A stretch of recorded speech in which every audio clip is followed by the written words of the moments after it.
So now I don't even remember what part we're at. It's just like part 4 now. But so this is, I want to talk more about maybe one of the biggest effects that I have found to so many things that are hard to explain. Living with, I don't know what you would call it, high functioning anxiety. Like I'm not one to have like panic attacks or walk around, mad all the time. It's just the best way I could describe the anxiety that I lived with. It's like, imagine you have a really bad itch, say a mosquito bite, or if you ever had chicken pox and you really want to scratch it. That itch is always there, and you're always fighting it. Now imagine that itch is about the size of a basketball. Okay? Now take that basketball and place it somewhere in between your stomach and your heart. You can't scratch it even if you wanted to. And it's there all the time, nagging at you. And that's where self-medicating comes in. You could scratch it by drinking. You could scratch it by binge eating, overeating, sweets. You could scratch it by training. You could scratch it by running marathons. You could scratch it by overtraining. All those self-medicating things just to scratch that itch that's living inside you. So that's the point where I got to. I got my life back on track here. I could see the life ahead of me. I could see my future. I'm here now. But it didn't stop that anxiety that's inside me. And, if prescription medications, talk to your doctor. Always consult with your doctor if you're going through stuff like that. But they didn't work for me. If anything, they made things worse. So I knew I couldn't go back to that. I did speak with a couple doctors. They wanted me to go they said, oh, just try it for a few months just to get you. And sometimes that works for some people. If you just need it for a few months to get over something, hopefully it works for you and hopefully you could get through it. But that never worked for me, and I didn't want to go back there. But I knew there was, and I didn't want, it's not something that you want to live with all the time. Because I knew living with this, I would constantly be fighting the urge to scratch it. That's where I was. And I was finally over everything that I was using to scratch that itch. And the desire not to go back to scratching that itch, it's so, because I knew that scratching that itch would just keep me from moving forward and living this life that I want to live here. I can remember one time I went with my friend to, he wanted to pick up some climbing gear from the sporting goods store. And I remember as he's looking through the gear, I was walking around the store and I was looking at all these different things in the store. Rock climbing equipment, hiking equipment, camping equipment, cycling equipment. And I thought to myself, at one point or other in my life, I have done everything in this store. And I realized that all these things I was doing in my life, and that's part of why I withdrew for several months, a year, a little over, almost 2 years ago now. I withdrew for several months, and I dropped everything, even social connections and social media, because everything was not necessarily, a sense for validation, but I was living my life extrinsically. I was living my life extrinsically as opposed to intrinsically, like from myself. Everything I was doing in my life, whether it was running marathons, camping, cycling, backpacking, camping, all those things, Masons, even joining the Masons, it's like I love the organization. They're really great brothers, and I'll do anything for them. But I started to realize all these things I was doing in my life were so I could say that I'm that. I'm a marathon runner. I'm a backpacker. I'm a rock climber. I'm a skydiver. It's like, but I wasn't. I was just doing those things to have that extrinsic value to it. And I was done with that, and I was living my more true and authentic life, and I found it. But it didn't fix that itch. I was still living with that anxiety in me. And those good days and bad days were almost 50-50 at that point. That's where I wanted to, because I've been following the research for some time about treatments that these university studies have been, and hospital studies have been working on with psilocybin research. And I looked here in Finland, actually, and the only study I could find was that they got permission to do psilocybin research to treat alcoholism. And I thought to myself, it's like, how long would it take for me to be considered an alcoholic?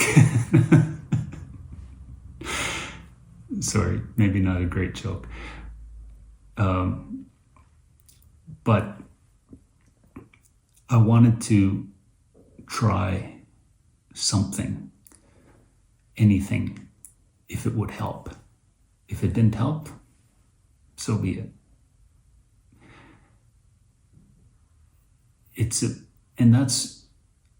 I want to make this video and I want to talk about this because I think it's important that stigma of things that had arbitrarily become illegal,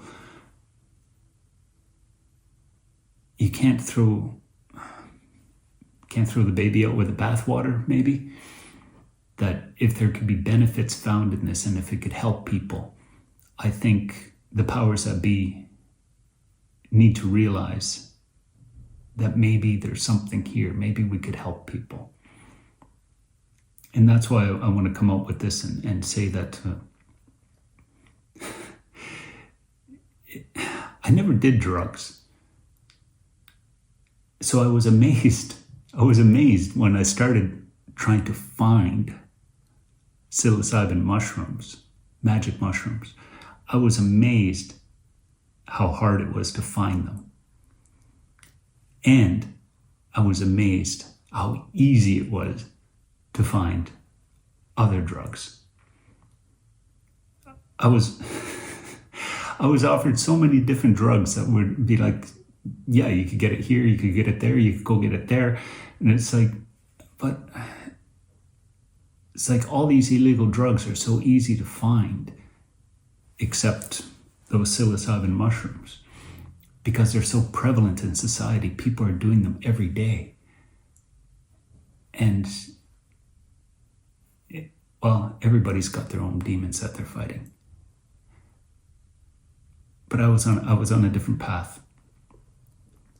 I got my diet in check. I got my exercise in check. I got my life back. I'm maintaining the life that I want to live. I don't want to, I'm living the life I want to live. I don't want to maintain the life that I had. Does that make sense? How can I explain this? If a past in-law, one of my son's mother's relatives, big guy. He's like tall, big, like strapping, burly type man. Had a big belly on him. Went to the doctors one day. This big mountain of a man, deathly afraid of needles. Can't donate blood because he faints at the sight of a needle.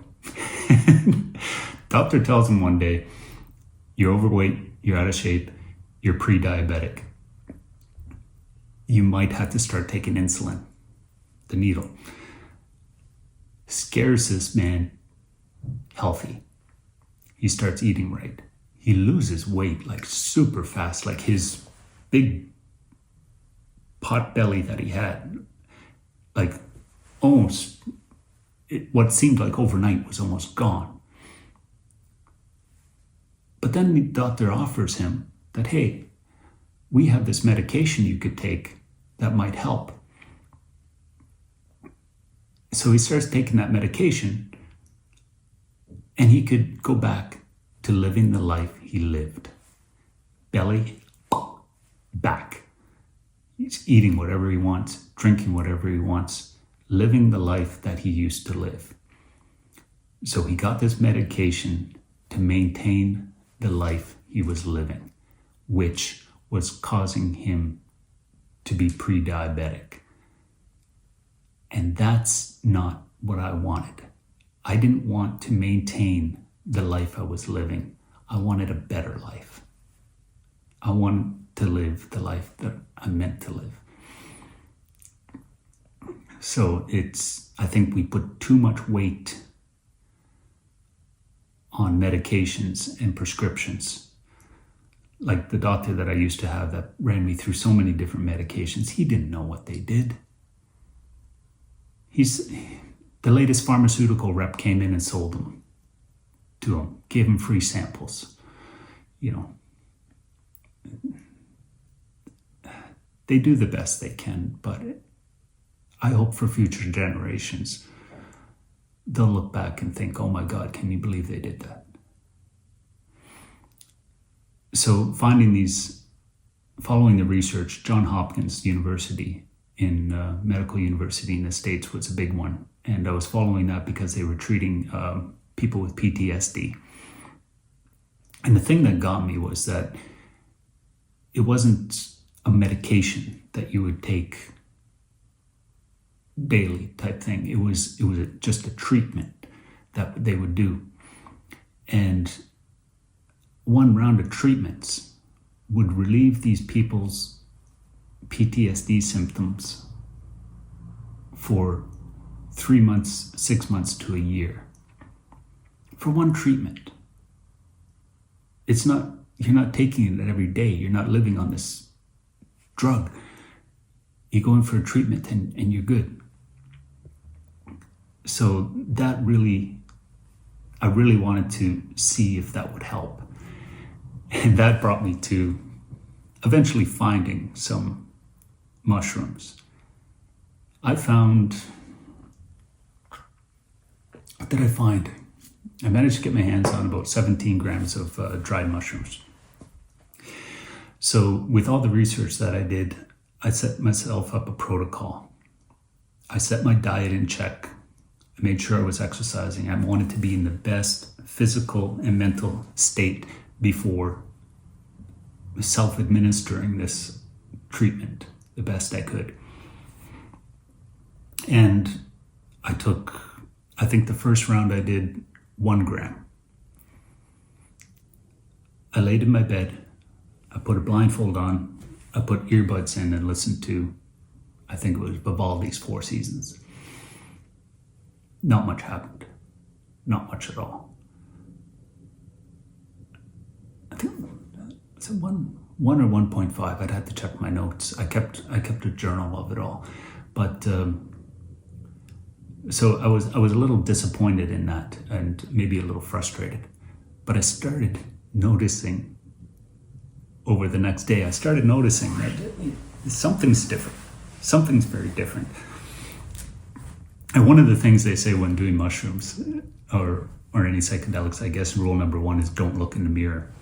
And when I realized there had been an effect, it was hours later, and I was avoiding, even if I went to the bathroom, I was avoiding looking in the mirror. But I figured hours later, I've seen nothing. I saw no visuals. Actually, no, that's not true. At one point, when I closed my eyes, when I was laying in bed, I did start to see these almost like a flowing geometric patterns, but I wasn't seeing it. It was almost like it was behind my eyes. It was back there, and then there also was some auditory sounds, like some that were almost like behind me.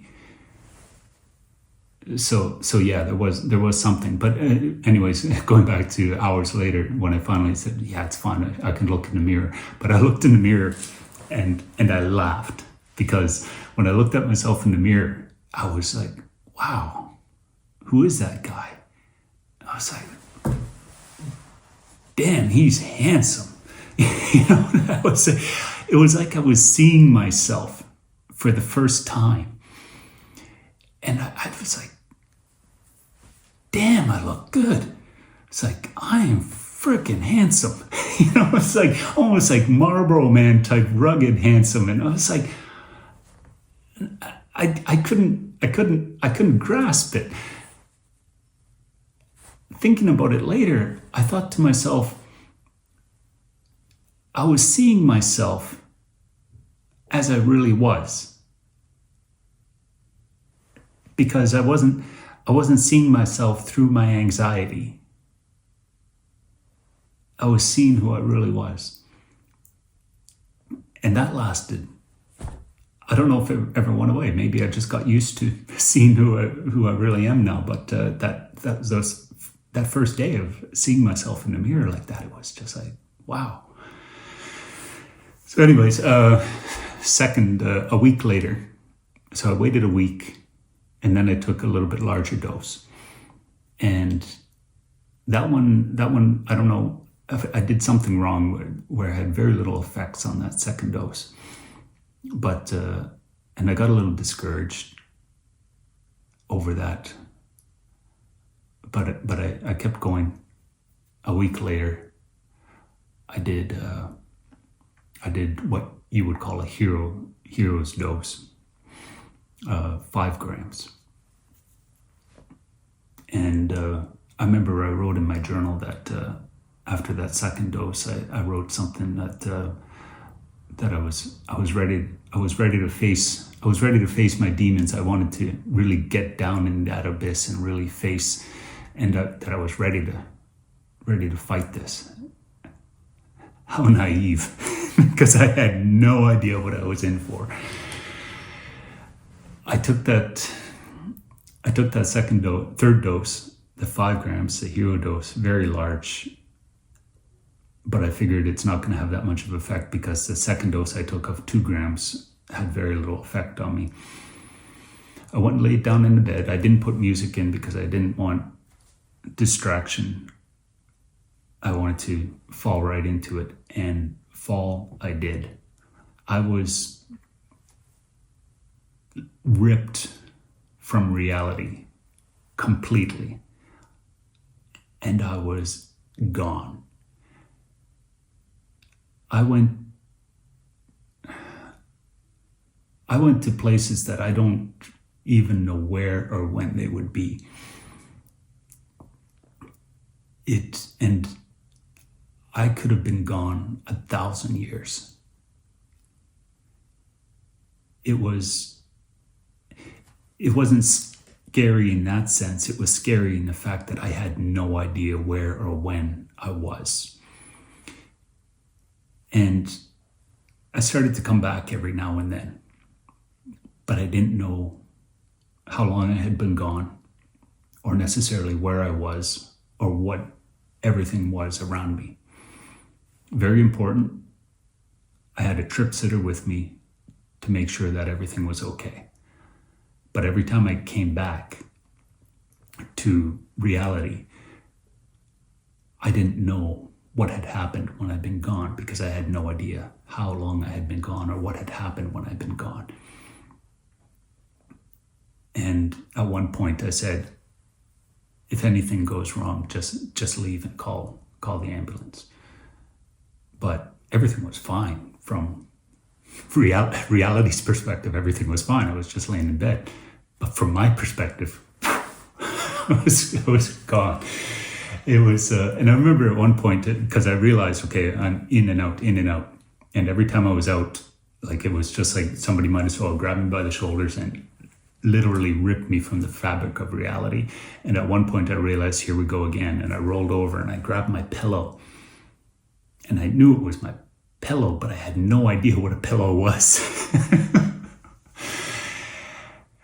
And away I went again. And it was the concept of time. The concept of time was so irrelevant that, and reality was so non-existent. You can't explain it. Like, I think at one point, one of my last cycles out, I remember the yawns. I would yawn so hard that it felt like my jaw would rip off. And I remember at one point when I left again, I yawned, and it was like my self came back and just swallowed me completely. And I ended up in this, what could probably be best described as this cosmic womb. And I had swallowed myself, and I was like straining every bit of my being to be born out of this cosmic womb. And it was, you can't explain it. And I wouldn't say I wasn't scared in that sense. But I was naive in the sense of reality. That I had no concept of how dark things could be.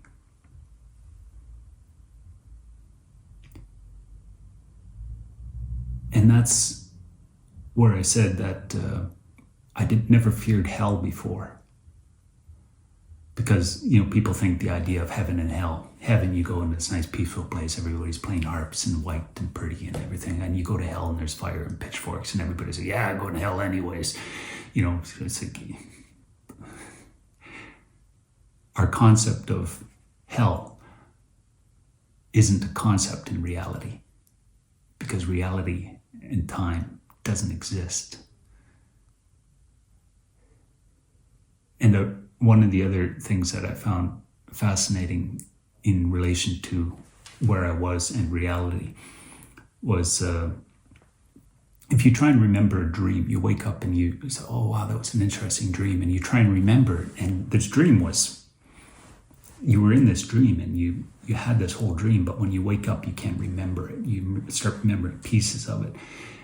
And that's what, like, this life that I'm living was where I was. This life that I had lived were like those bits of dreams that I was totally disconnected with, and I was trying to remember reality as if it was a dream that I was forgetting. And I went through this cycle several times. I don't know how many hours it was, but just laying in my bed. And it was, I started to come back And I remember at one point I asked for a glass of water. And it was, then I asked for a glass of water, and I asked for a glass of water, and I asked for a glass of water, and I asked for, but in reality, I only asked for it one time. But in my mind, I asked for that glass of water probably 1,000 times. And it was an experience. It was scary.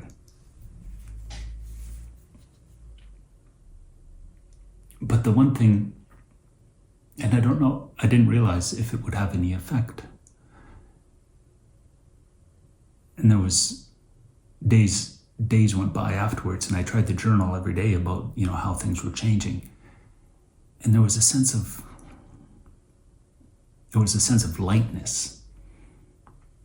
There was a sense of that itch, that basketball itch that was inside me. It was gone. But it's not a drug. It doesn't make everything better. It doesn't change your life in that sense. For me anyways, it didn't change anything. I still had anxiety, like work stress, life stress, bill stress, all that is still there. But it's not eating you. It's everyday life stress. And I could live with that. That's all I wanted. I wanted a normal life. That's all I wanted. And I got it. That drive and pain, longing, obsessions in your gut were just gone. And it was I didn't know what to do with it. So I just went about living my life. And it was, sometimes I wondered if it really did have an effect. And like that analogy that when you're sick, you don't realize what it felt like to be better. But when you're better, you don't really realize what it felt like, how it really felt when you were sick. So sometimes I would think if I was really that sick in the first place, if I could have just got through it. But so it was hard to grasp that. But it felt so good. Like I remember I went up to Dumpere to help a friend move. And like I remember when I talked about looking in the mirror and the anxiety of this person that I knew, and I looked at them and I thought, that same concept, it's like this person just looked so different to me that I couldn't put my finger on it. It was just like looking at how I looked at myself in the mirror, but that anxiety that I had of perceiving myself in the mirror was also on other people. And that meeting my friend in Dumpere at that time, it was like, that's when I realized it wasn't just me in the mirror, that I was reflecting my anxieties on how I saw myself. I was reflecting my anxieties on how I saw everybody. Because I looked at this person and I thought, what a great person. And it just, I couldn't, it was just amazing and I thought to myself, is this what normal people feel like? Is this how you get to live is this how you got to go through your entire life? It's like I've been carrying that backpack with me for 30, 40 years. And now I got to take it off.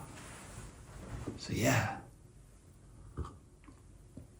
More research is needed. This could definitely help people.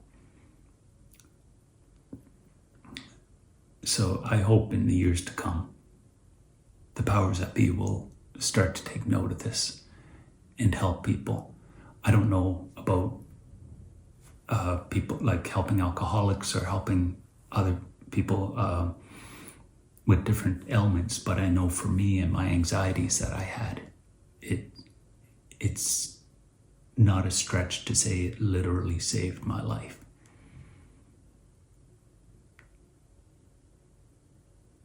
So I hope I hope that from years from now, when they do more research, maybe it could help more people. Because I tried everything to live a good life,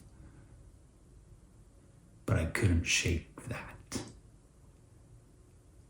And the thing that got me was that I mentioned before, that one treatment. It's not like I'm taking drugs every day just to get by with the anxiety that I had. I did that one round of treatments over almost 3 weeks. And that was it. I just went on to living my life. I didn't, that itch scratching, that self-medicating, it was almost like a compulsion. Like years ago when I said I was drinking a bottle of wine every night, I could not stop myself from going and buying that bottle of wine, even if I wanted to. It was that compulsion. I needed to go and buy it. And that feeling, it was just gone. It's like there was no compulsion, no desire or anything to go out for a drink, to buy a drink or to come home with. There was no compulsion to eat sweets.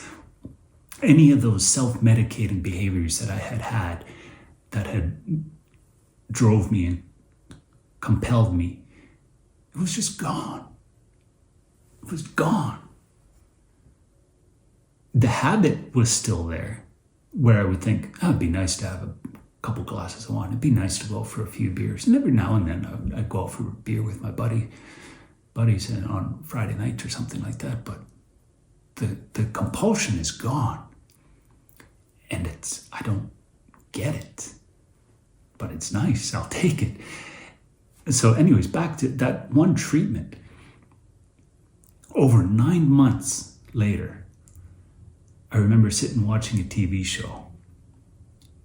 And I started getting frustrated with the TV show that I was watching, because I was like, that's a dumb idea. Why would they do that? Why don't they go do this? And right away I realized, it's back. And that's when I realized that it had been about 9 months. 9 months free of that. But now I started realizing it's coming back. And so I guess it's there. So months ago I started trying to find some more. It's like and I did that second round. Now that second round, I thought I would do the same thing, but I didn't find that much. So I figured I'd do a very small amount and then do a larger amount. But when I started getting ready to do that larger amount, so I figured I could do one hero dose. But I did the small amount, and it was a reminder of where I went last time I did the hero dose. It wasn't, I only did like maybe over 1 gram the first time, but it was enough to remind me of where I had gone before. So when it came time to do another hero dose, I was too afraid. I didn't want to go back there. So I didn't do it. I did a smaller dose. I did maybe 2.5, maybe 3 grams. And that time it was different. I didn't get ripped from reality. It could best be described, I went right to the edge of reality. The construct of reality. Like I didn't go full to the other side. I went to the edge where they build reality, I guess is the best way you could describe it. And I remember, if I had to put a visual to it, but the concept of this, it's just to put a visual to the concept, because it wasn't a visual, it was a concept of this reality being where it was being built. So these beings of putting reality together, like the 1990s defrag on your computer, where it would take the blocks and move them into space and put them all together. That's the best visual I could use to describe this idea of where I was, where reality was being built for me. And I remember going through these blocks or slices or whatever they were, and I was searching. I was looking for my place in this reality. So that it wasn't as painful of an experience, if that's the right word, as the hero dose that I did before. But I do remember at one point I woke up and I thought, oh, I didn't remember I had a cold, because my nose was stuffed, my nose was running, my face was wet, and and I realized afterwards that I didn't have a cold, but I was crying. While I was out, I must have been crying, crying hard, because like that nose is stuffed, running, and my face is wet with tears. And I don't remember crying, but I must have been bawling hard while I was out or away, because it's like, I wish I had some tissues next to me so I could blow my nose, because I was a mess. But so I don't know what that was about, but you have to trust the mushroom, I guess, as they say. And that was, but that, like where the first time I did it, I didn't really notice a change. The change just kind of was as I learned to live in this. This time, it was almost like the next day I woke up and I was like, all right, I'm back, let's go. And it was almost like somebody flicked a switch and it's like, here we are, we're back, let's get going. I could feel it, like my day was like, I felt 10 feet tall and ready to take on the world. That was a difference for sure. So that was a little over a month ago now. And I'm curious if it's going to be another 9 months or how long this one's going to hold. But to not have that itch inside you, it's just, it feels so liberating in that sense.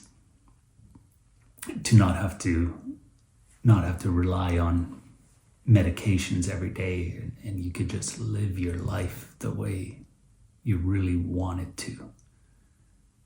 So that kind of brings everything together here now. Of everything that I'd gone through in my life, that brought me here to force me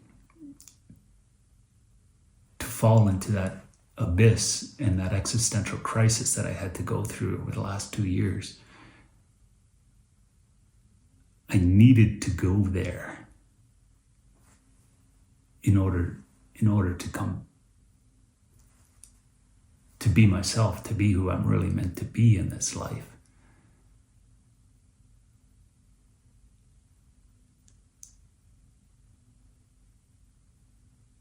It's good to be here. It's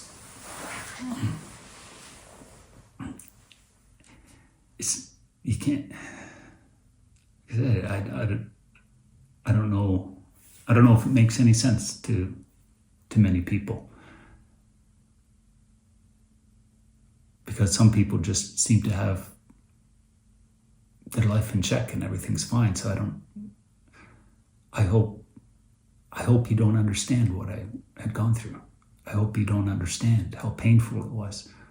I hope you don't understand what I had to live with all my life. I hope you don't get it.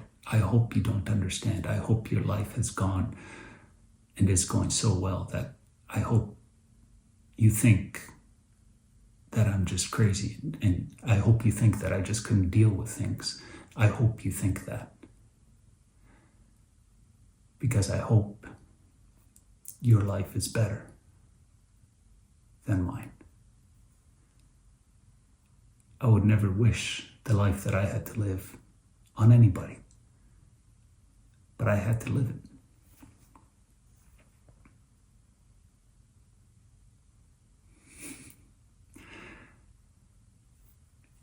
And it's funny.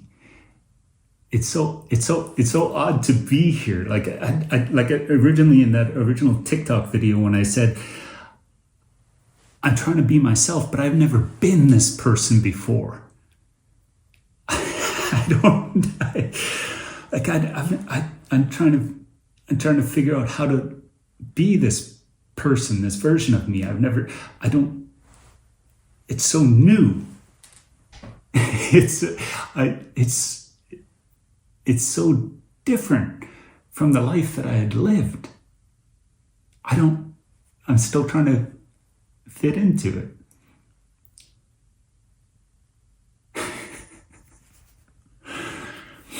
So yeah, that's where I'm at. So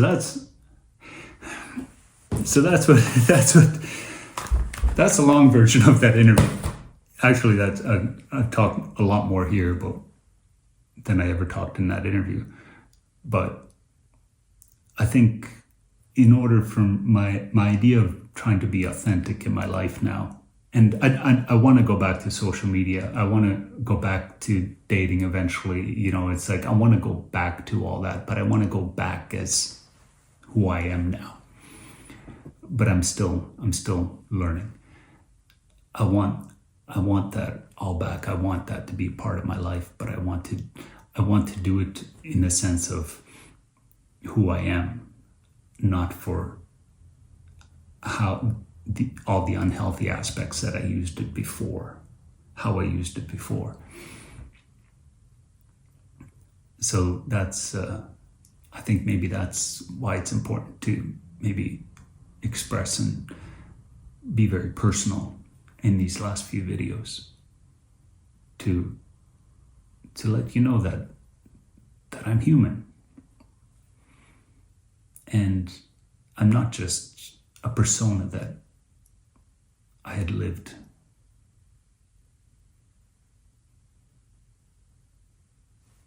So yeah, I want to say I'm back, but I'm not back. I'm just kind of new here, so be patient with me. Yeah, so this has been long. If you watched all of them, thank you. It's very, very deep and personal, and but I think it's important, and hopefully maybe more important in years to come. Like, I'm kind of thinking, when I'm 130 and looking back on these videos, it'll be a very different place. So I'm very much looking forward to the life ahead of me here now. And I got some great plans, amazing things that I'm going to do, and really live and enjoy this life. Start traveling around Finland. I got plans for Europe. A motorcycle will be cool. I have plans for work. I have plans for really enjoying and living this life to the fullest. And not just looking for that next thing to help me or fix me, because I'm not broken.